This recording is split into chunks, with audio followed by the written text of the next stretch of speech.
J'ai dit à mon mari que je veux divorcer. Et pourtant, il m'a jamais tapé, insulté, violenté, rabaissé. Rien de tout ça.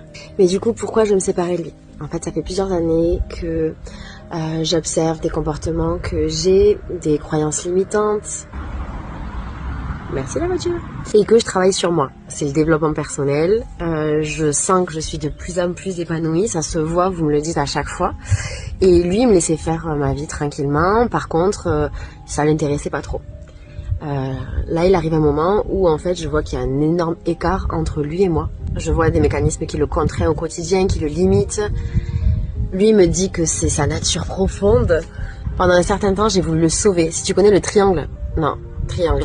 Si tu connais le triangle de Cartman, pendant plusieurs mois, j'ai voulu le sauver.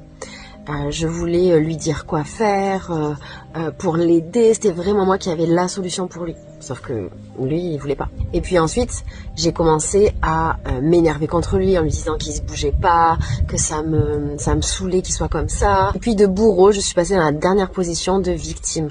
Où là, je trouvais ça triste, injuste, que moi, j'ai pas le droit à une relation de couple comme je l'imaginais. Et puis un jour, j'ai ouvert les yeux et je suis sortie de ce triangle-là. J'ai arrêté de passer du rôle de victime, bourreau, sauveur. Et j'ai juste pensé à moi, à qu'est-ce que je voulais, moi, vivre dans ma vie et dans ma vie de couple. En fait, parce que je m'aime moi et parce que je l'aime lui, je le laisse être comme il est, comme il souhaite être, comme ça le remplit, ok. Et moi, je me choisis et je choisis une autre vie de couple.